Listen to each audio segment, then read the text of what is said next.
Simone Lucie Ernestine Marie Bertrand de Beauvoir, called Simone de Beauvoir, was born on January 9, 1908, and died on April 14, 1986. She was a French writer, existentialist philosopher, feminist, Marxist, and social theorist.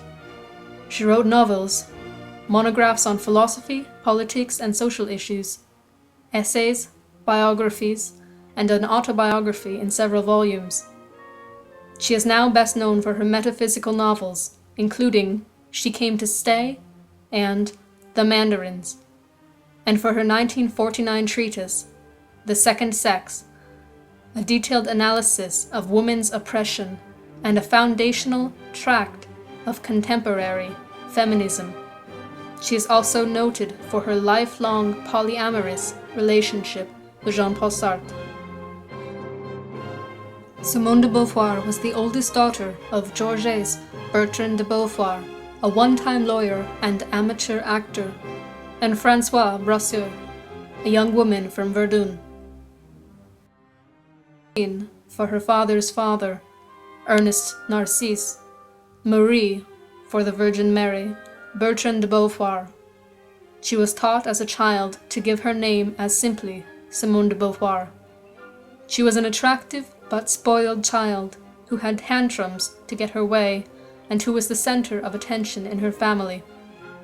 Her mother wasn't a great seamstress, and the clothes she sewed unfortunately were ill-fitting. Growing up, Beauvoir had no friends except her sister Hélène, who was 2.5 years younger and with whom she was close. Her father had been middle class. In 1909, Beauvoir's maternal grandfather, Gustave Brasseur, president of the Meuse Bank, went bankrupt, throwing his entire family into dishonor and poverty. Georges and François were not paid her dowry. The family eventually had to move into a smaller apartment. Georges de Beauvoir had to go back to work, although work didn't suit him. The family struggled throughout the girl's childhood to keep their place in the bourgeois, and Georges said often, "You girls will never marry, because you will have no dowry." Beauvoir was always aware that her father had hoped to have a son instead of 2 daughters. He would say, "Simone thinks like a man," which pleased her greatly, and from a young age Beauvoir was a distinguished student. Georges de Beauvoir passed his love of theatre and literature to his daughter. He became convinced that only scholarly success could lift his daughters out of poverty. Hélène eventually became a painter. Simone de Beauvoir became an awkward adolescent and attached herself completely to books and learning, and chose to ignore sports because she was unathletic. She and her sister were educated at Institut Aline des Arts, or Coeur des Arts, a Catholic school for girls, something that was looked down on by the intellectuals at the time. The Catholic schools for girls were seen as places where the young were taught one of 2 alternatives open to women: marriage or a convent. Her mother, whom Beauvoir considered an intruder spying on her every move, attended classes with them, sitting behind them, as most mothers were expected to do. There Beauvoir met her best friend, Elizabeth Lecoin, Zaza in Beauvoir's memoirs. Simone loved school, and she graduated in 1924 with distinction. At 15, Beauvoir had already decided she would be a writer.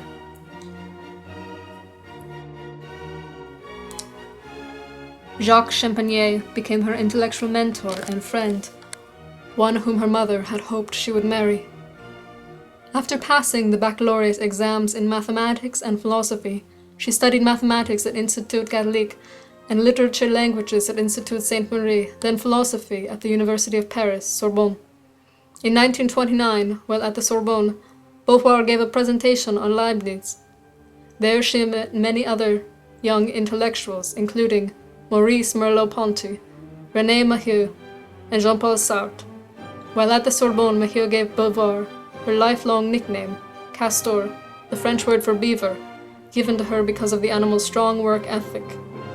In 1929, at the age of 21, Beauvoir became the youngest person ever to obtain a gradation in philosophy, and the 9th woman to obtain this degree. On the final examination, she received second place. Sartre, aged 24, was first. He'd failed his first exam.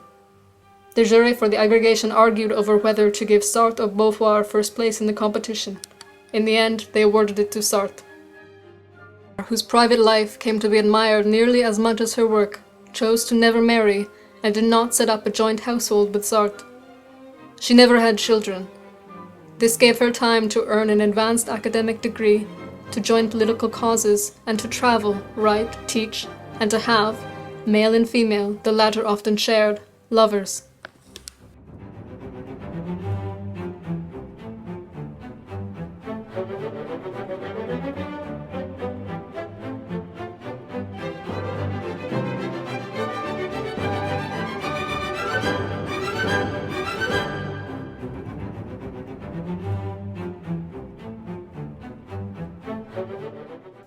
Sartre was dazzlingly intelligent and was just under 5 feet tall.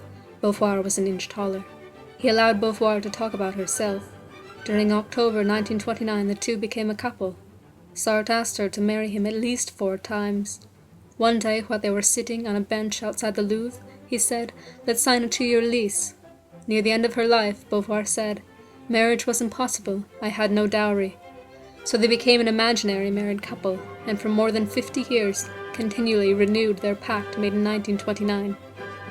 Bianca Beinenfeld said in a 2004 interview that Sartre took little pleasure in love-making. He didn't want your body, he only wanted to conquer women. Near his death in 1980, he said, "Do you realize, child, that not counting Castor and Sylvie, there are 9 women in my life at this moment?" A number of de Beauvoir's young female lovers were underage, and the nature of some of these relationships, some of which she instigated while working as a schoolteacher, has led to biographical controversy and debate over whether de Beauvoir had inclinations towards pedophilia. During World War II, the mother of Natalia Sorokin formally accused de Beauvoir of corrupting a minor, and although her whole circle lied to defend de Beauvoir, she was dismissed from her job teaching in 1943. Beauvoir would, along with other French intellectuals, later petition for the abolishment of age of consent laws in France. After Sartre died, Beauvoir published his letters to her with edits to spare the feelings of people in their circle who were still living. After Beauvoir's death, Sartre's adopted daughter and literary heir, Arlette Elkaim, would not let many of Sartre's letters be published in an unedited form. Most of Sartre's letters available today have Beauvoir's edits, which include a few omissions but mostly the use of pseudonyms. Beauvoir's adopted daughter and literary heir, Sylvie Le Bon, unlike Elkaim, published Beauvoir's unedited letters to both Sartre and Algren. De Beauvoir died of pneumonia in Paris, aged 78. She is buried next to Sartre at the Cemetery de Montparnasse in Paris. Since her death, her reputation has grown. Especially in academia, she is considered the mother of post-1968 feminism. There has also been a growing awareness of her as a major French thinker and existentialist philosopher. Contemporary discussion analyzes the influence of Beauvoir and Sartre on one another. She is seen as having influenced Sartre's masterpiece, Being and Nothingness, while also having written much on philosophy that is independent of Sartrean existentialism. Some scholars have explored the influences of her earlier philosophical essays and treatises on Sartre's later thought. She is studied by many respected academics both within and outside philosophy circles, including Margaret A. Simons and Sally Schultz. Beauvoir's life has also inspired numerous biographies.